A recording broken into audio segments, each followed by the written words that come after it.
guys to another race breakdown video. This is the Marian Midwest Cycling Classic P12 mixed with Collegiate A race. This was a super fun and dynamic race, and I'm going to get into a lot of what happened. The conditions, as you can already tell, were super bad.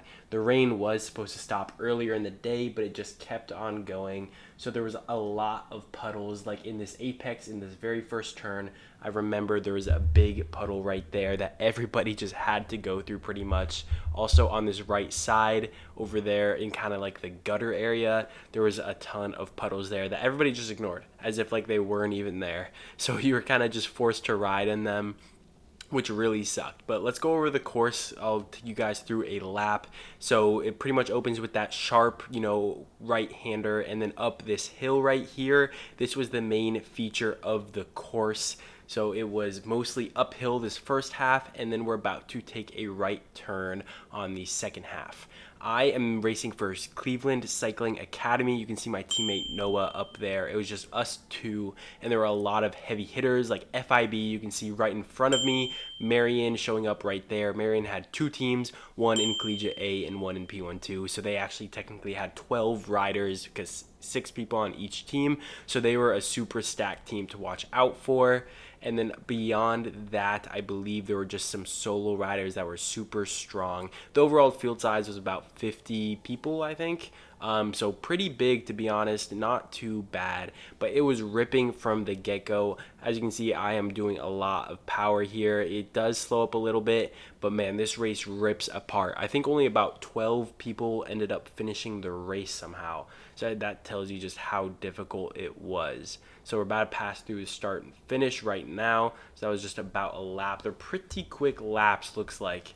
But yeah, I think our average speed for this was over 27 and a half.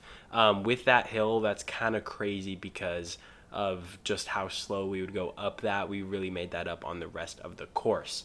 Marian, because they had so many riders, were really making this fast and would send attacks every single time. I'm in pretty good position right now up towards the front, but you have to remember this is a 60-minute race. So I think I kind of underestimated the length of the race because I ended up getting pulled about 40 minutes in. I lasted 2/3. The race just did not let up at all. So I think if I saved my energy a bit better, that I would have been able to stay in, knowing that it would have been that hard. I just did not expect it to be that crazy. But yeah, we're going down the downhill. I'm probably like 30 positions back, so it really is time to move up for me. I was thinking to just try and follow the moves I could and stay in good position. Same with my teammate Noah. That was pretty much our strategy. Just see who was left at the end. Even though I got pulled, I did end up still getting like 15th place, I think, just because of how brutal it was. So not too bad. Yeah, but it was pretty early in the season for this race. This happened a couple of weeks ago, maybe even a month ago. But yeah, so like I said, FIB right there, that's Kyle Perry. He is a super big hitter, a good wheel to follow. And we're just kind of cruising on this backside right now before everybody decides to attack and sprint up over the hill. Let's fast forward a little.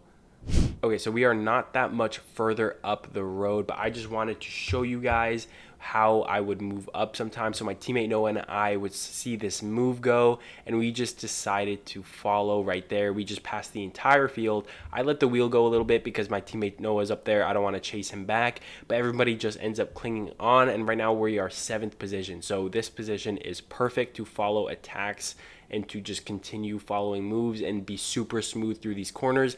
This downhill was super bad in the back because you wanted to be in the front. In the back, everybody would just brake so hard, more than you needed to. But here, as you can see, we just roll through at 29, 30 miles an hour without much of a problem. In the back, you really had to brake just because you'd be carrying so much more momentum than the people in the front.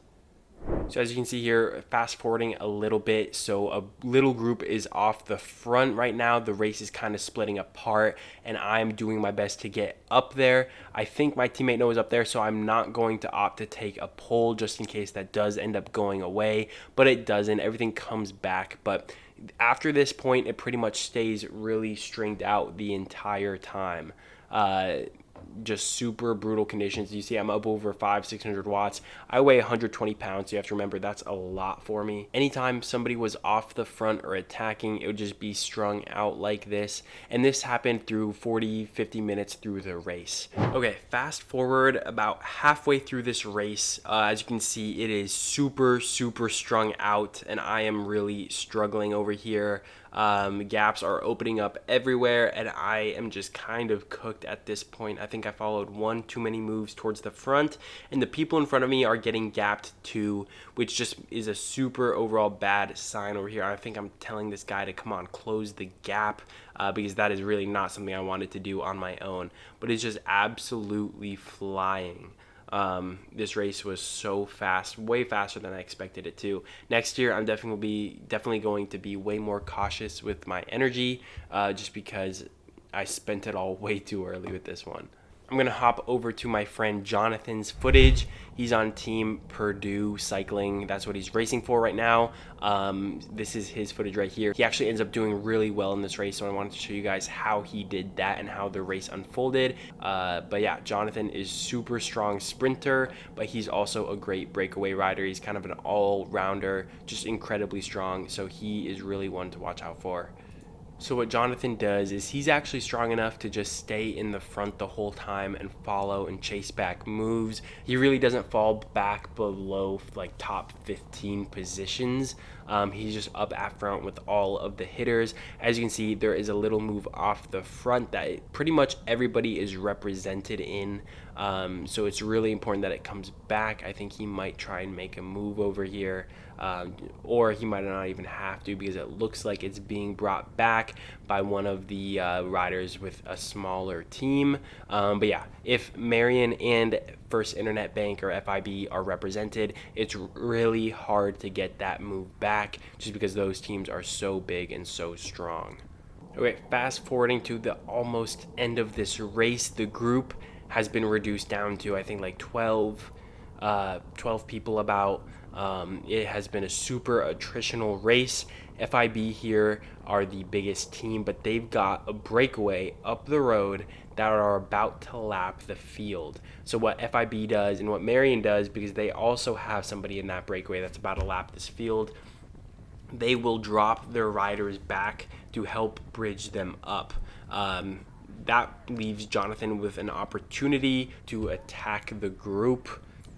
Okay, so the breakaway is about to make contact up this hill, and so most of the Marian riders are dropped back, but you can see Ben Boroff, one of the strongest Marian riders, attacks right here. I think he gets called back to help his teammates, as he doesn't realize they're about to lap, but that gives Jonathan the perfect opportunity to attack over him and actually break away. Now, the rest of the FIB and Marian riders don't really care. The top, I think, like 5 positions were secured because the breakaway lapped, so Jonathan was going for 6th place, and they'd rather try and stack the podium, so they didn't even really end up chasing him too hard, which was just the perfect opportunity for Jonathan to attack.